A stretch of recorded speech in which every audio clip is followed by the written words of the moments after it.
People upset about Donald Trump's victory are taking to the streets Wednesday night, protesting his presidential win.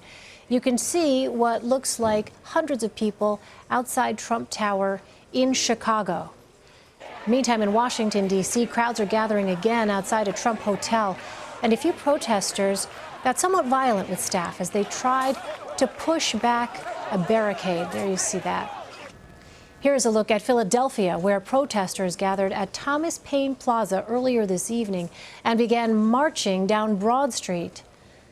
Here's the scene in New York City. President, not my president, not my president. Hundreds gathered in Union Square chanting, "Not my president." More than 10,000 people responded to a Facebook event for the demonstration. They've also taken over Times Square.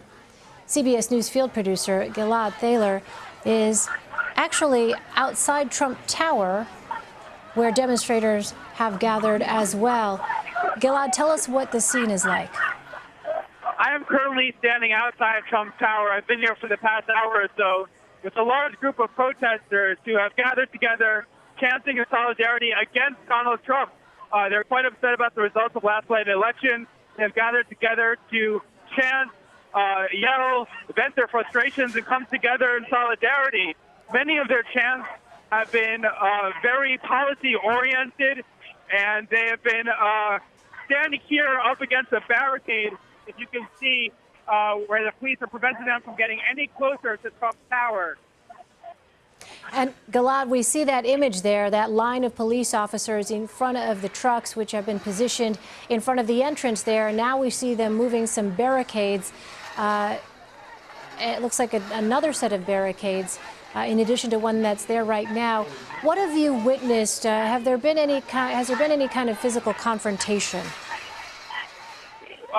The protesters here there's a barricade preventing them from getting too close to Trump Tower. At a certain point, the protesters pushed the barricade back a little bit closer. The police allowed them to have a little bit more room. There's a huge amount of protesters here, as you can see, completely filling up the avenue. They really did need that extra space here. So while they were able to gain a few inches, the police have now started to pull in another line of barricades to create a second line, either protecting them or passing them down further down the avenue as more protesters stream in. But right now, there's currently two lines of barricades in between both the protesters and the police. Now, this protest has been quite peaceful throughout the night. Most of it has been directed against Donald Trump. There have been a few chants against the police, saying that they're condoning a rapist to be the possible next president. But again, most of the protests have been targeted against the president-elect Donald Trump, as opposed to the police officers. So this barricade, it's unclear why they're setting up this second line, whether it's for protection to the police officers or just creating an extra buffer zone. All right. And Gilad, do you know what the protesters intend to do? Do they intend to stay there throughout the night? I spoke to one protester earlier asking, what needs to be done for you to go home? And she said, honestly, she'll never go home. Now, obviously, she didn't mean that literally tonight, but this sentiment is going to stick around for a long time. I'm standing next to one protester who I'd love to speak to very briefly. She won't tell me her full name because she is undocumented. She says she wants to go by the name Mo. Mo, do you mind if I ask you a few questions there? This is for CBSN. So they're not going to hear my questions too much, so if you could just answer in full sentences. Can you describe why are you out here tonight?